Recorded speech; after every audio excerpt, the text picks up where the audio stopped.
Minutes, kita kembali lagi ke Minutes Millennial Inspiring Talks. Nah, pada hari ini kita akan ada segmen Millennial Menjawab. Jadi akan ada 10 pertanyaan yang akan diajukan kepada responden kita, Ricky Conrad dan Kak Patricia Setiaji, seorang coach dari Millennial. Gimana sih pertanyaan-pertanyaannya? Kita cek yuk, check this out. Bagaimana pendapat kamu tentang generasi sebelum kamu? Kaku, banyak aturan, susah berubah, gak asik lah pokoknya. Pendapat saya tentang generasi X atau generasi sebelum saya, mereka adalah generasi yang tangguh sih, karena mereka telah melalui berbagai perubahan zaman dan secara kehidupan itu cukup berbeda dengan kondisi sekarang di mana semuanya udah dimudahkan gitu. Jadi menurut saya generasi itu merupakan figur generasi yang tangguh gitu. Apakah kamu seorang yang ingin mengubah sesuatu? Iya, gue tuh pengen mengubah pikiran anak-anak muda ya, bahwa dia tuh bebas mengekspresikan hidupnya, bebas menjalankan hidupnya, dan gak usah dengerin banyak orang deh, temen lu, saudara lu, tante lu, om lu, juga orang tua lu, nggak perlu bos.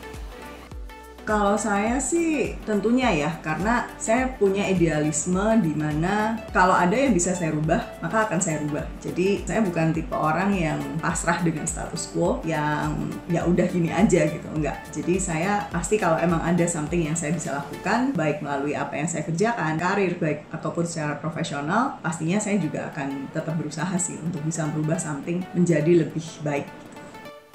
Apakah kamu seorang yang menyukai out of the box?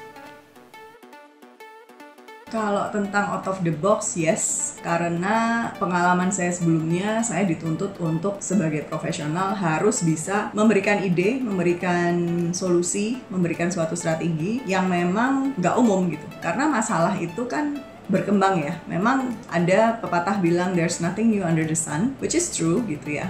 Tapi apa yang kita bisa lakukan adalah bagaimana kita menambah pengetahuan kita untuk pada saat ada suatu masalah dengan sedikit modifikasi kita tuh juga punya jawabannya gitu. Nggak cuman ngelihat dari satu perspektif, tetapi juga melihat dari beragam perspektif berdasarkan pengetahuan kita, berdasarkan pengalaman, dan berdasarkan apa yang kita pelajari dari pengalaman orang lain.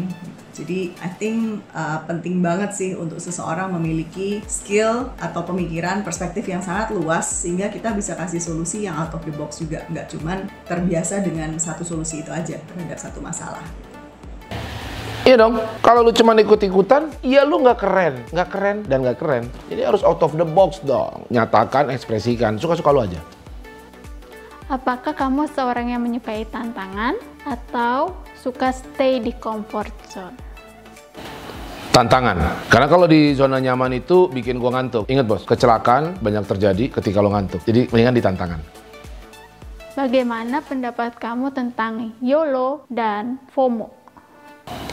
YOLO, kalau lu YOLO-nya cuma buat duduk-duduk, lu nikmatin dan gak ada tujuan dan arah, ya lu namanya itu lebay. Tapi maksud gua YOLO itu ya bagus, tapi lu harus ada arahnya dong, lu mau ngapain di dunia ini. FOMO, ketinggalan tren, nah mana peduli gua sama tren. Tren yang ngikutin gua, bukan gua yang ngikutin tren.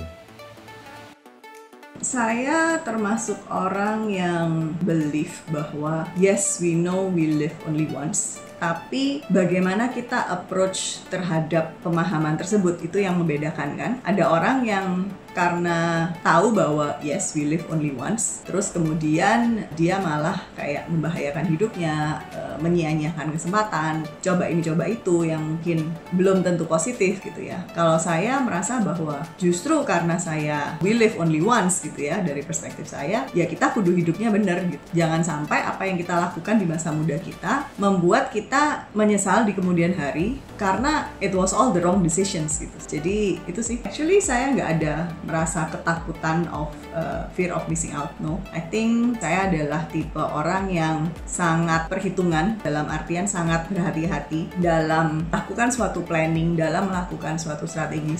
Kenapa? Karena saya selalu compete with myself. Jadi saya nggak mau kayak performance saya itu berikutnya malah turun gitu. Harusnya kita naik dong, kita nggak turun malahan. And for every part of the journey, at least harus ada sesuatu yang kita pelajarin supaya kita juga tambah pintar gitu. Ada something yang kita belajarin, baik itu ilmu yang baru, insight yang baru, pengetahuan yang baru gitu. Bagaimana pendapat kamu tentang game? Sebenarnya game itu nggak apa-apa sih, buat refreshing kali ya, cocoknya pada saat everything is finished. Saya juga main game juga, terus terang ya, mobile game gitu. Bagus, tapi jangan berlebihan bos. Semua yang berlebihan gak bagus. Lu makan aja berlebihan, mati lu. Bagaimana kamu mengisi waktu luangmu atau me time? Main game. Saya suka quiet, jadi mungkin weekend itu kalau pas lagi nggak ada activity apa, ya paling baca, nonton, makan, itu sih. Other than that, kalau me time-nya lamaan dikit, then I think traveling would be ideal. Cuman karena kondisi pandemi saat ini ya nggak bisa kemana-mana juga. So ya, oke, berarti ya stay in town and then mungkin enjoy makan keluar atau baca di rumah, catch up dengan semua berita-berita yang kelewatan gitu ya. Mungkin itu how I spend my me time. Apakah kamu lebih suka dunia maya atau dunia nyata? Dunia nyata sih gue ya, kalau dalam kaitannya berinteraksi. Kayaknya kalau nggak lihat-lihatan tuh kurang gimana gitu. Kalau saya sih realis banget ya, jadi jawaban ini it's very easy, dunia nyata sih. Bagaimana pendapat kamu tentang era digital saat ini? Era digital saat ini sudah merubah banyak sekali faktor kehidupan kita, baik secara profesional, secara personal gitu ya. Mungkin kalau dulu kita masih di awal-awal pandemi itu masih 50-50 antara kita belanja emang kita physically ke toko atau melalui online. Tapi sejak pandemi dan everything goes digital, lebih mudah buat kita untuk melakukan semuanya via online, meeting aja via online gitu kan. Jadi ya I think era digital tuh memudahkan banyak orang sih.